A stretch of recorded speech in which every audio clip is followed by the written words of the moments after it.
আজকে আলোচনা করব কর্কট রাশির হচ্ছে জুলাই থেকে ডিসেম্বর মাস কেমন যাবে, মানে হাফ ইয়ার প্রেডিকশন করব আজকে।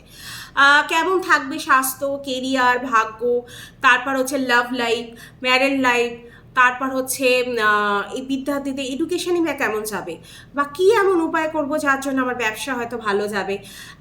পার্টিকুলার হচ্ছে ডেট ওয়াইজ হচ্ছে আলোচনা করব, কোন ডেটে হচ্ছে শুভ যোগ আছে, কোন ডেটে হচ্ছে আপনার খারাপ হতে পারে, কোন ডেটে হয়তো ম্যারেজ লাইফে সমস্যা হবে, বা বিজনেসে উন্নতি করার যোগ আছে, বা চাকরির যোগ আদৌ আছে কি না। তো এই সব হচ্ছে আজকে ডেট ওয়াইজ আলোচনা করব, তার সাথে থাকবে উপায়। এবার জেনে নেবো গ্রহগুলো হচ্ছে জুলাই মাসে কোথায় কোথায় অবস্থান করছে। এটা জাস্ট হচ্ছে জুলাই মাসের গ্রহগুলো বলছি। প্রথমেই হচ্ছে আপনার কর্কট রাশির হচ্ছে ফার্স্ট হাউসে বসে আছে বুধ, আর থার্ড হাউসে বসে আছে কেতুদেব। তারপর হচ্ছে আপনার 8 হাউসে বসে আছে শনিদেব, রাহু বসে আছে 9 হাউসে, আর 9 আর 10-এ বসে আছে মঙ্গলদেব, নিজের রাশিতেই বসে আছে বৃহস্পতিদেব, বসে আছে আপনার 11 হাউসে, আর 12 হাউসে বসে আছে রবি আর শুক্রদেব। এই হচ্ছে গ্রহগুলো জুলাই মাসে অবস্থান করছে। ভিডিও ভালো লাগলে অবশ্যই কিন্তু লাইক শেয়ার এন্ড সাবস্ক্রাইব করতে হবে। আর এবার হচ্ছে স্বাস্থ্য নিয়ে আলোচনা করবে। হেলথই হচ্ছে মানুষের আসল ওয়েলথ, তাই হেলথটাই সবার ফার্স্ট হচ্ছে আলোচনা করবো। আমরা ফার্স্ট হাউস থেকে হচ্ছে ইমিউনিটি সিস্টেমটা দেখে থাকি। আপনার ফার্স্ট হাউসে বসে আছে বুধ, আর আপনার রাশি স্বামী হচ্ছে চন্দ্রদেব, যে হচ্ছে রাশি দুদিন অন্তর হচ্ছে চেঞ্জ করে, 6 মাসে কতবার যে চেঞ্জ করবে তার কোনো ঠিক ঠিকানা নেই, তাই দুদিন অন্তর বদল করে। তাই 10 হাউসে আপনার মঙ্গলদেব বসে আছে, 11 হাউসে বসে আছে আপনার 10 হাউসে বসে আছে মঙ্গল, 11 হাউসে আসবে 27শে অক্টোবর, আর 27শে আগস্টে হচ্ছে আপনার 11 হাউসে ঢুকবে, আর 21শে অক্টোবর অবধি হচ্ছে 11 হাউসে থাকবে। তাই আপনার এই টাইমে কিন্তু ইমিউনিটি সিস্টেম একটু ডাউন থাকবে। এই টাইম পিরিয়ড 27শে আগস্ট থেকে 21শে অক্টোবর, এই টাইমে আপনার একটু ইমিউনিটি সিস্টেমটা ডাউন থাকবে। 16 জুলাইয়ের আগে কিন্তু আপনার দাঁতের প্রবলেম, চোখের কোনো সমস্যা হতে পারে। শনি ঢাইয়া চলছে আপনার এই টাইমে, তাই আপনার কিন্তু বিপরীত রাজযোগও তৈরি করছে। বিপরীত রাজযোগের জন্য যে কোনো বিপরীত পরিস্থিতি থেকে আপনাকে কিন্তু বের করে আনবে এই টাইমে। যে এই টাইমটা হচ্ছে মোটামুটি ভালো, কেন বিপরীত রাজযোগের জন্য আপনি এই সুবিধাটা পাবেন, যে কোনো বিপরীত পরিস্থিতিতে আটকে গেলেও সেখান থেকে বেরিয়ে আসার পথ কিন্তু আপনি পেয়ে যাবেন।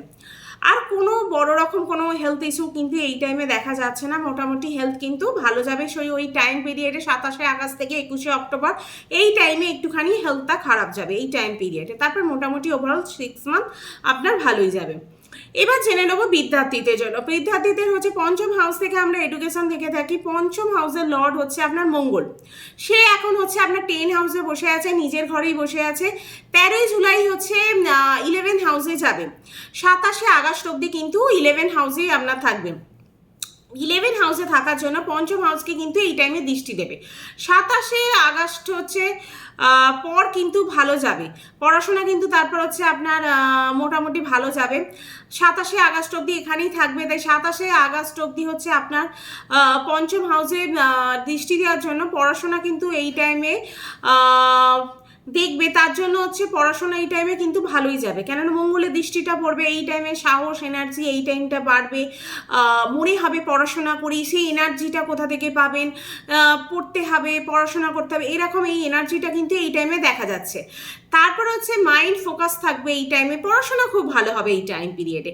যখন 12 হাউসে মঙ্গল যাবে 27শে আগস্টের তারপর কিন্তু খারাপ যাবে, মন অন্য জায়গায় চলে যাবে। যখনই 12 হাউসে যাবে তখনই কিন্তু মন অন্য জায়গায় চলে যাবে, তারপর যে ভালো লাগবে না, কিছু পড়তে ইচ্ছা করবে না, মন অন্য জায়গায় যাবে। এই টাইমে লাভারের দিকে চলে যেতে পারে, বা অন্য কোনো দিকেও এই টাইমে কিন্তু মন যেতে পারে।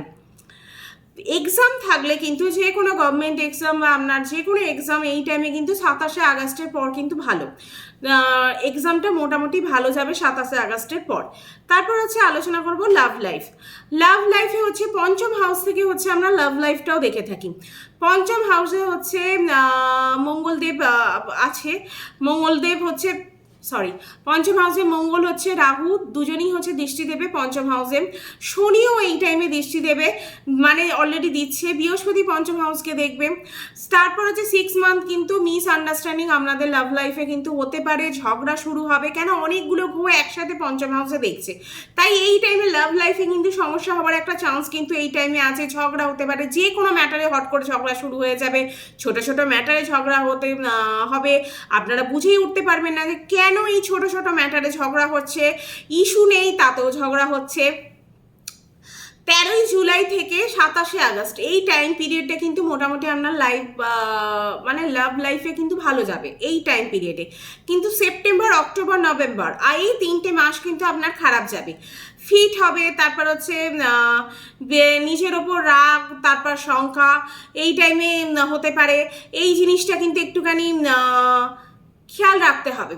তারপরে যে বৃহস্পতি একটু আপনাকে এই টাইমে সাপোর্ট করার চেষ্টা করবে লাভ লাইফে, কিন্তু যদি কোনো ভালো দিক হয় বা সুবুদ্ধি পান যে না ঝগড়াটা কেন করব, বা করতে করতে সেই ব্যাপারটা বুঝলেন বা আপনার পার্টনারকে বোঝালেন, সেই জিনিসটা কিন্তু সম্পূর্ণ কিন্তু আপনাকে বৃহস্পতি সাপোর্ট দেবে, কিন্তু আদার্স যে গ্রহগুলো তারা কিন্তু আপনাকে সবসময় কিন্তু ট্রাভেলের মধ্যে রাখবে, মিস আন্ডারস্ট্যান্ডিং, নানা রকম ঝগড়া অশান্তি এই টাইমে কিন্তু 6 মান্থ দেখা যাচ্ছে, বিশেষ করে সেপ্টেম্বর, অক্টোবর, নভেম্বর এই 3টে মাস হচ্ছে লাভ লাইফ খুব খারাপ যাবে কর্কট রাশি। তারপর হচ্ছে এবার আলোচনা করব ম্যারিড লাইফ। কর্কট রাশির হচ্ছে ম্যারিড লাইফ কেমন যাবে, আমরা 7th হাউস থেকে হচ্ছে ম্যারিড লাইফ দেখে থাকি, 7th হাউসের হচ্ছে আমরা ম্যারিড লাইফ দেখে থাকি, আপনার 7th হাউসের লর্ড হচ্ছে শনি, শনি কিন্তু এখন আপনার অষ্টম হাউসে বসে আছে, কিন্তু শনিদেব হচ্ছে 30শে জুন থেকে 14ই নভেম্বর কিন্তু বক্রি হয়ে যাচ্ছে, তাই হচ্ছে পেছনে ফল দেবে, এক ঘর পেছনের ফল দেবে। যদি কেউ ভিডিও না দেখে থাকেন কর্কট রাশির হচ্ছে শনির বক্রির ফলাফল কি হবে, তাহলে ভিডিও কিন্তু অবশ্যই কিন্তু চ্যানেলে দেওয়া আছে, অবশ্যই কিন্তু সার্চ করে দেখে নিতে পারেন কর্কট রাশির শনির বক্রির ফলাফল। এবার এই যে ফলাফলটা দেবে তার জন্য হচ্ছে আপনার 7th হাউসের এই টাইমে কিন্তু ফল দেবে, তাই এই 7th হাউসের ফল দেওয়ার জন্য আপনাকে হচ্ছে বিবাহিত জীবনকে হচ্ছে সাপোর্ট করবে, কেননা 7th হাউসটাও হচ্ছে শনিদেবের নিজস্ব ঘর, তাই এই টাইমে আপনাকে কিন্তু ম্যারিড লাইফটা ভালোই যাবে। তারপর বৃহস্পতি এই টাইমে দৃষ্টি দিচ্ছে, শনির এটা নিজের ঘর, তাই জন্যই হচ্ছে লাইফ পার্টনার এই টাইমে কিন্তু লাইফ পার্টনার হেলথের কিন্তু একটু খেয়াল রাখতে হবে, টেনশন, ওভার থিঙ্কিং, বেশি চিন্তা ভাবনা করা এইসব কিন্তু এই টাইমে একটু দেখা যাবে, বিপরীত রাজ্য কিন্তু এই টাইমে একটা দেখা যাচ্ছে, তাই ম্যারিড লাইফ কিন্তু এই টাইমে ভালো যাবে, ম্যারিড লাইফ নিয়ে কোনো সমস্যা নেই, যারা বিবাহিত তাদের বিবাহিত জীবন ভালো যাবে। ভাগ্য, 9th হাউস থেকে হচ্ছে আমরা ভাগ্য দেখে থাকি, 9th হাউসে আপনার ভাগ্যস্থানে বসে আছে রাহু, কোনো পরিবর্তন কিন্তু এই টাইমে রাহু দেবের নেই, আপনার 9th হাউসের লর্ড হচ্ছে বৃহস্পতি দেব, এই টাইমে আপনার 11 হাউসে বসে আছে, আগে রাহুর ওপর দিয়ে যেতে হবে, তারপর কিন্তু বৃহস্পতি দেব এই হবে, মানে রাহু দেব আপনাকে কিন্তু এই টাইমে প্রবলেম দেবে, প্রবলেম কিন্তু দিতে থাকবে, কিন্তু বৃহস্পতি দেব আপনাকে সেই জায়গাটা সাপোর্ট করবে, যে কোনো প্রবলেম থেকে বেরোনোর জন্য সেই পথটা কিন্তু আপনাকে বৃহস্পতি দেব দেখিয়ে দেবে, এই জিনিসটা কিন্তু হবে, রাহু আপনাকে বাধা দেবে, বৃহস্পতি দেব উদ্ধার করবে, এরকম জিনিস কিন্তু এই টাইমে আপনার এই টাইমে হতে পারে। তারপর শুক্র রাশি 70 রাশিতেও বসে আছে, কিন্তু অতটা ফল না দিলেও কিন্তু একটু ফল আপনি পাবেন, কেন 70 রাশিতে বসে আছে এই টাইমে বিষ রাশির হচ্ছে রাশি অধিপতি হচ্ছে শুক্রদেব, আর এই দেবতা কুলের গুরু হচ্ছে বৃহস্পতি দেব, আর দৈত্য কুলের গুরু হচ্ছে শুক্রদেব, এরা দুজনেই হচ্ছে শত্রু, তাই 70 রাশিতে বসে থাকার জন্য এই টাইমে হচ্ছে আপনাকে এই টাইমে কষ্ট দিতে পারে, ভালো কাজও করতে চাইলে রাহু হয়তো প্রবলেম আসবে সব কিছু, কেননা এইটা হচ্ছে রাহুতে এটা মেন পিতৃদোষ তৈরি করে, এই রাহু যখন 9 হাউসে বসে সেটাকে হচ্ছে পিতৃদোষ বলে, তাই সেই হচ্ছে কুণ্ডলিতে আপনার পিতৃদোষ তৈরি করছে, তাই হচ্ছে এই টাইমে হচ্ছে আপনাকে রাহু কিন্তু নানা রকমভাবে প্রবলেম ক্রিয়েট করবে, যে কোনো কাজ করতে গেলে ভাগ্যের সাপোর্ট কিন্তু সেই রকম পাবেন না এই টাইমে। কেরিয়ার কেমন যাবে, 9 হাউস থেকে যেমন আমরা ভাগ্য দেখে থাকি, তেমন 10 হাউস থেকে হচ্ছে আমরা দেখে থাকি, আমরা হচ্ছে কেরিয়ার দেখে থাকি, মঙ্গল নিজের রাশিতে বসে আছে। 13ই জুলাই অবধি কিন্তু আপনার সাহস কনফিডেন্স লেভেল কিন্তু প্রচণ্ড থাকবে। সেটা 27শে আগস্টে লাভ হতে পারে, 27শে আগস্ট অবধি থাকবে। তাই হচ্ছে এই টাইমে আপনার লাভ হতে পারে বা কোনো প্রমোশন এই টাইমে, যাদের এতদিন ধরে প্রমোশনের জন্য আটকে আছে, প্রমোশন হবে কি হবে না সেটা চিন্তা করছিলেন, তাদের কিন্তু এই টাইমে প্রমোশন হতে পারে, প্রশংসা পেতে পারেন, অ্যাচিভমেন্ট হতে পারে যে কোনো টাইম। এই টাইমে অর্থ, কাজ, সম্পর্ক করলে উন্নতি হবে। কিন্তু অর্থের সাথে যখনই হচ্ছে কাজের সম্পর্ক হবে তখনই কিন্তু সেই কাজে কিন্তু আপনার উন্নতি হবে। এই কাজগুলো কিন্তু 27শে আগস্ট থেকে 21শে অক্টোবর যখন মঙ্গল হচ্ছে 12 হাউসে থাকবে তখন কিন্তু আপনার ট্রাভেলিং হওয়ার কিন্তু একটা চান্স আছে। কেন? 12 হাউস হচ্ছে দূরে ভ্রমণ, তারপর যে ব্যয় স্থান।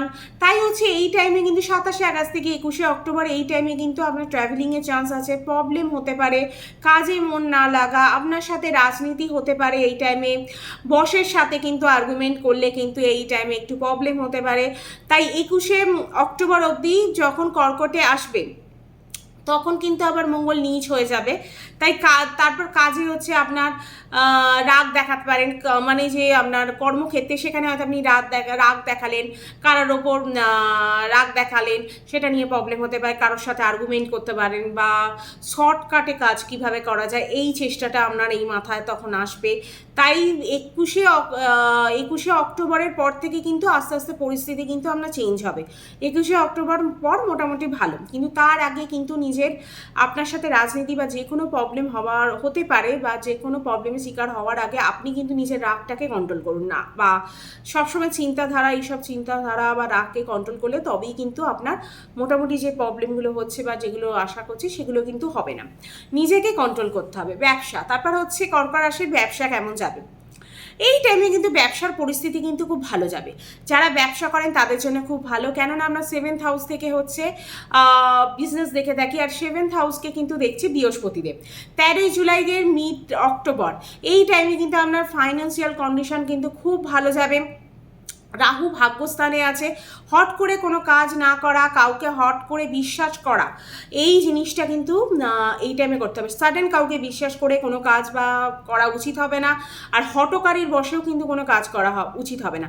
যে কাজটা করবেন সেটা ভেবে চিন্তে বুঝে শুনে কাজটা করা কিন্তু এই টাইমে উচিত হবে, নাহলে কিন্তু প্রবলেম হতে পারে। ওভারঅল বিজনেস কিন্তু এই টাইমে খুব ভালো যাবে, বিশেষ করে 13ই জুলাই থেকে মিড অক্টোবর। মানে যারা পুজোর জন্য ব্যবসা করছেন বা ব্যবসার কথা ভাবছেন, পুজোতে কোনো নতুন ব্যবসা শুরু করবেন, এই টাইম পিরিয়ডে করুন, অবশ্যই কিন্তু ফল পাবেন ভালো। এবার হচ্ছে উপায়, কি এমন উপায় করবো যে উপায়গুলো করলে হচ্ছে আমার সব প্রবলেম সলভ হয়ে যাবে। প্রথমেই হচ্ছে পাখিকে দানা, জল এইসব দিতে পারেন। বাড়ির ছাদে যদি দেন অবশ্যই কিন্তু পটি পরিষ্কার করতে হবে, নালে কিন্তু রাহু আরও অ্যাক্টিভ হয়ে যাবে। রাহুকে শান্ত করতে গিয়ে রাহু কিন্তু আরও অ্যাক্টিভ হয়ে যাবে, এই জিনিসটা খেয়াল রাখতে হবে।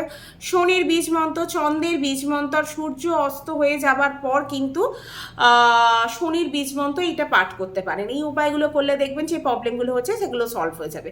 ভিডিও যদি ভালো লাগে অবশ্যই কিন্তু একটা লাইক, শেয়ার আর সাবস্ক্রাইব করতে হবে। ফেসবুক পেজ থেকে দেখে থাকলে অবশ্যই কিন্তু আমাকে ফলো করতে হবে। আজকে ভিডিও কিন্তু এখানেই শেষ করব।